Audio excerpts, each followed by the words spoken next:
Naay usa ka importanteng higayon sa kasaysayan, na nga nang nagahatag yud og ngalan sa usa ka tibuok kalihukan.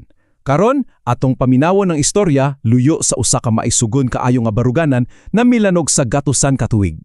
So asa man yun gikan ang ngalan na protestante? Basin mo ingon mo kabalo na Qur'ana, pero ang tinuod nga gigikanan basin makapakurat pa ninyo. Okay, so kasagaran good kung makadungog tag protesta, ang una natong mahuna-una kay pagsupak, di ba? Batok sa usa ka butang. Pero diri, lahi. Nagsugod ni isip usa ka kusganong pagpamatuod alang sa usa ka butang. Usa ka baruganan nga mas bililhon pa kaysa sa kinabuhi mismo. So ang atong istorya magsugod ni didto sa Spires, Germany niadtong 1529 ug dinhigyod usa sa mga pinakahalangdon nga testimonya para sa reformasyon hapit na mahitabo atubangan sa tibuok imperyo. Og kaning a quote gikang sa istoryan niya si Dabigne, klaro kayo. Ang ilang pagprotesta maog yun ang naghatag og ngalan sa simbahan. Og ang mga prinsipyo niini, mauna jud ang kinauyukan sa protestantismo.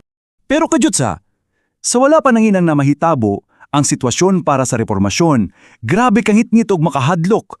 Ang mga nakaabot nila nga kadaugan, murag mahanaw lang, o ang ilang kagawasan, grabe kahuyang. Tan-aw ragod ning timeline. Unsa kapaspas na usab ang tanan. Niadtong 1521, si Luther gideklara ang kriminal. Paglabay lang sa 5 ka tuig, 1526, gihatagan na hinuon o gagawasan sa relihiyon ang matag estado. Apan, pag-abot sa 1529, boom! Naay bag-ong asembleya sa Spires nga gitawag para bawion ang tanan ug dugmokon yun ang reformasyon. Ug din hinanisulod sa eksena si Emperador Charles Villaya. Kay nahuman naman iyang mga gubat-gubat, iyang atensyon tuan na gyud sa pagdugmok sa reformasyon. Iyang mando, bawion tong desisyon sa 1526 nga naghatag og kagawasan sa konsensya. Mao to, grabe gyud ang kasuko o kabalaka sa mga prinsipe nga ebanghelikal.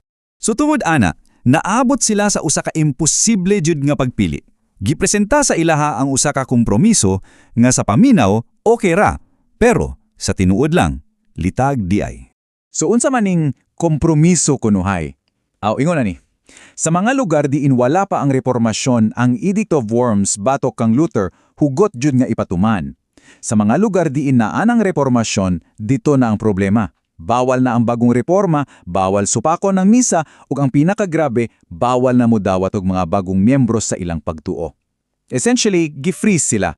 Unsay pasabot ani tanan, simple ra. Kung musugot sila, ang reformasyon dili na gyud makapadayon, dili na makalapad. Mawala ang kagawasan sa pagsulti, walay bag-ong makonverts. Ang pagdawat aning mga kondisyon, mao na gyud ang katapusan sa ilang kausa. Karon ibutang kuno nato atong kaugalingan sa ilang sapatos. Unsa may buhaton nimo? Ang tinugdan ng ingon nga nagtinantanaway sila sa hilabing kalisang. Imagine na lang, ang kaugwaon sa kalibutan naa sa ilang mga kamot. Kung dawaton nila ang mando, malikayan ang gubat. Pero mabudhian nila ang tanan nilang gituoan. Ug dinhi, nining higayo na nahitabo ang bantog na protesta. Mauni ang gutlo sa desisyon diin gipili sa mga prinsipe ang ilang pagtuo, labaw pa sa kasayon sa politika, labaw pa sa hulga sa gubat.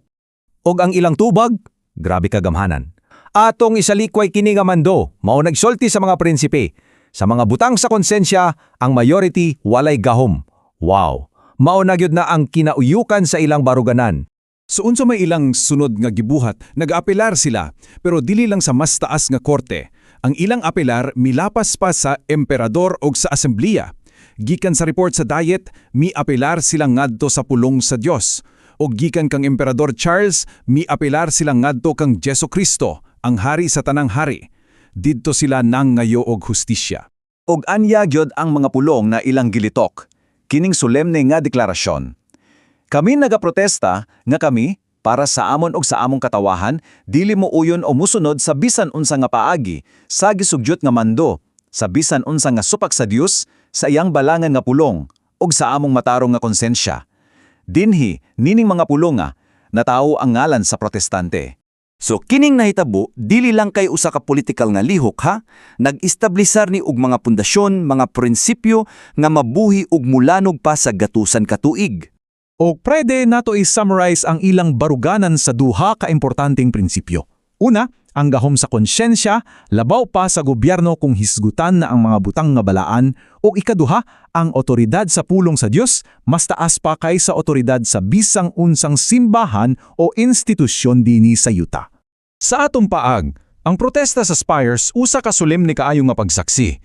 Usa ni kabaruganan batok sa pagdaog-daog sa relihiyon, ug usa ka pag-insistir sa katungod sa matag-usa nga musimba sa Dios sumala sa unsay gituan sa ilang kaugalingong konsensya.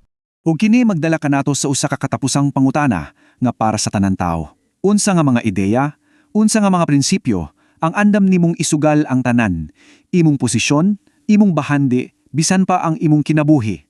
Usa ka pangutana bahin sa conviction o kaisug nga nagpabilin nga importante gami sa ilang panahon hangtod karon sa atog.